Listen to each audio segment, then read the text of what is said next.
Hello, जय हिंद दोस्तों। स्वागत है आपका आपके यूट्यूब चैनल स्टडी अनलिमिटेड 07 में। दोस्तों आज हम बात करने वाले मगध साम्राज्य की।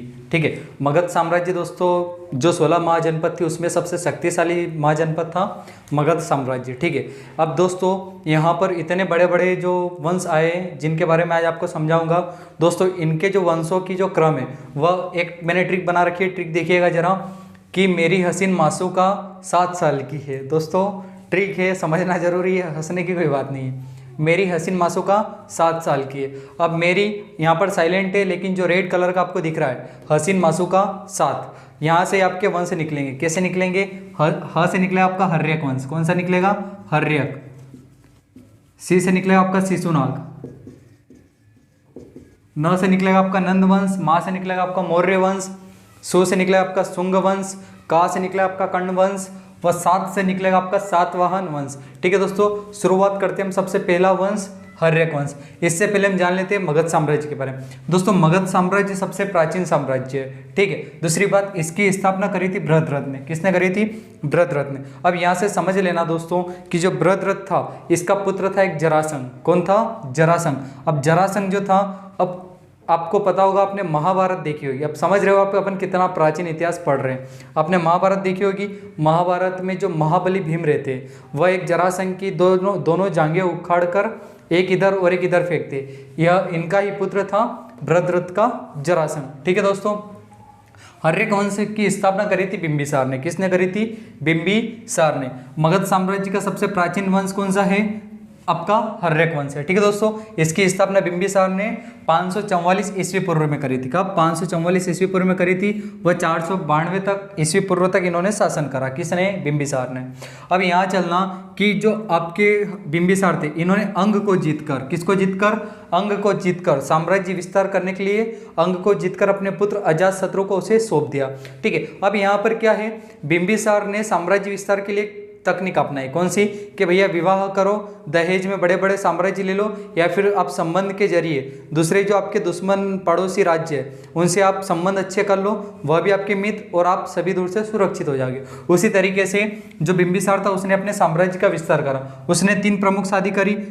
ठीक है, सबसे पहली शादी करी थी उसने महाकोसला से। किससे करी थी? महाकोसला, जो कि कौशल नरेश प्रसेनजीत की बहन है। किसकी? प्रसेनजीत की बहन है। अब यहाँ से महाकोसला से जब इन्होंने विवाह करा तब इनको काशी दहेज में मिला। क्या दहेज में मिला दोस्तों? काशी दहेज में मिला। फिर सेकेंड शादी करी इन्होंने चेलना से। चेलना जो थी वह चेटक की पुत्री थी। किसकी पुत्री थी दोस्तों? चेटक की पुत्री थी। छेमा मध्य प्रदेश यानी कि आधुनिक जो पंजाब है। ठीक है, आधुनिक पंजाब वहाँ की राजकुमारी थी आपकी क्षेमा। ठीक है दोस्तों, अब महाकोसला का पुत्र था अजातशत्रु। अब अजातशत्रु से पहले, समझने से पहले यहाँ पर समझ लीजिए कि बिंबिसार ने 544 से लेकर 492 तक शासन करा। अब बौद्ध ग्रंथों के अनुसार है यह जो इनका कार्यकाल है वो बौद्ध ग्रंथों के अनुसार है। ठीक है, अब दोस्तों इनका एक राजवेद था जीवक। कौन था? जीवक जो कि आम्रपाली वेश्या का पुत्र था। किसका? आम्रपाली वेश्या का एक पुत्र था। ठीक है, दूसरी बात यह कि अवंती जो अपना उज्जैन इलाका है वर्तमान में, इससे पहले महाजनपद में क्या कहा जाता था? अवंती। तो अवंती नरेश थे चंडप्रगोत। ठीक है, अब चंडप्रगोत को क्या हुआ? पांडुरोग हुआ। अब पांडुरोग से ग्रसित होने पर जो आपके जीवक थे, जीवक को कहाँ पर पहुँचाया था? अवंती पहुँचाया था। ठीक है दोस्तों, अब यहाँ पर क्या है, आगे चलते दोस्तों इसमें। अब देखिए, अब महाकोसला का पुत्र हुआ अजातशत्रु। कौन हुआ दोस्तों? अजातशत्रु। ठीक है, अब अजातशत्रु, अब यहाँ पर समझना ध्यान से कि भैया अजातशत्रु ने 32 वर्षों तक शासन करा था। कितने वर्षों तक शासन करा था? 32 वर्षों तक इसने शासन करा था। अब इसका जो बचपन का नाम था वो क्या था? कुणिक। क्या था? कुणिक। अब दोस्तों एक चीज़ यहाँ पर समझने की जरूरत है कि इसे प्रथम पितृहंता भी कहा जाता है। क्या कहा जाता है? प्रथम पितृहंता। पितृहंता यानी कि पिता की हत्या करने वाला। ठीक है, अब इसने हर्यक वंश का जो था, इसे हर्यक वंश को पितृहंता वंश भी कहा जाता था। क्या कहा जाता था? पितृहंता वंश। पितृहंता वंश। ठीक है दोस्तों, दूसरी बात यह यहाँ पर कि अजातशत्रु का विवाह वाजिरा से हुआ। किससे हुआ? वाजिरा से, जो कि प्रसेनजीत यानी कि इसके मामा की पुत्री थी, और इससे विवाह करने के बाद पुनः काशी दहेज में मिला। ठीक है दोस्तों, आगे चलिए। दोस्तों आगे देखिए, अजातशत्रु के बाद उसका पुत्र आता है उदयन। ठीक है, उदयन को दूसरा पितृहंता कहा जाता है। क्या कहा जाता है? दूसरा पितृहंता कहा जाता है। अब उदयन ने किस नगर की स्थापना करी थी? पाटलिपुत्र नगर की स्थापना करी थी और इसको अपनी राजधानी बनाया था। दोस्तों इससे पहले मैं आपको बताना भूल गया कि जो हिर्यक वंश की राजधानी थी वो कौन सी थी? राजगृह थी। कौन सी थी?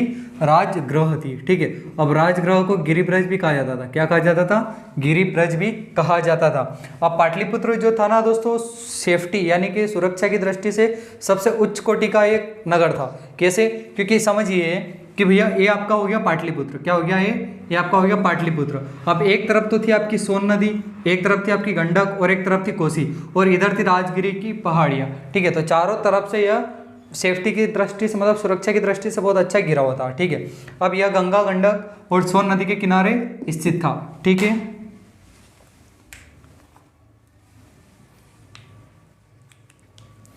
यह गंगा, गंडक और सोन नदी के किनारे स्थित था। अब आगे देखिए, उदयन के बाद इसका पुत्र आता है नागदशक। अब ठीक है, अजातशत्रु ने हत्या करी, उदयन ने हत्या करी, लेकिन दोस्तों यहाँ पर नागदशक ने हत्या नहीं करी थी। वो क्या है कि भैया उदयन ने पहले कह दिया होगा कि बेटा तेरे को जो चाहिए मेरे से पहले ही मांग लेना, तो इसके डर के मारे इसने जो भी इसने मांगा होगा दे दिया होगा। ठीक है, थोड़ा कॉमेडी के लिए है, लेकिन समझिए कि नागदशक इसने कोई पितृ का हत्या नहीं करी थी। अब हर्यक वंश का अंतिम शासक हुआ। क्या हुआ? हर्यक वंश का अंतिम हुआ। अब नागदशक का एक मंत्री था जिसका नाम था शिशुनाग। शिशुनाग ने भैया नागदशक की हत्या करके किस वंश की स्थापना करी? शिशुनाग वंश की स्थापना करी। शिशुनाग वंश की स्थापना 412 से 394 ईस्वी पूर्व में होती है, मतलब इसका शासनकाल था। ठीक है, शिशुनाग का। अब राजधानी वैशाली। दोस्तों अजातशत्रु का मंत्री था वर्षाकार। वर्षाकार की सहायता से अजातशत्रु ने वैशाली को जीत लिया था। ठीक है दोस्तों, और उसी वैशाली की राजधानी बनाया किसने? शिशुनाग ने। अवंती को जीतकर इसने मगध में मिला लिया। किसने मिला लिया? शिशुनाग ने अवंती यानी उज्जैनी को जीतकर भैया मगध में मिला लिया। अब शिशुनाग के बाद इसका पुत्र आता है कालाशोक।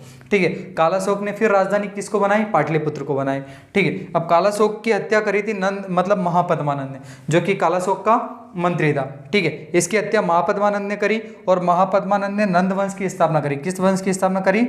नंद वंश की स्थापना करी। अब नंद वंश की स्थापना महापद्मानंद ने करी। महापद्मानंद को उग्रसेन, परशुराम का दूसरा अवतार, एकराट आदि नामों से इनको उपाधि दी गई थी। ठीक है, अब आपके महापद्मानंद के बाद आते हैं घनानंद। कौन आते हैं? घनानंद। घनानंद आपके नंद वंश के सबसे अंतिम शासक थे और घनानंद को सिंहासन से या फिर पराजित किसने करा था? मौर्य वंश ने। ठीक है दोस्तों, इसके आगे अपन कल कंटिन्यू करते हैं मौर्य वंश और आपके जितने भी वंश आगे के कर्ण वंश, शुंग वंश, कल कंटिन्यू करते हैं। जय हिंद दोस्तों, मिलते हैं अगले वीडियो में।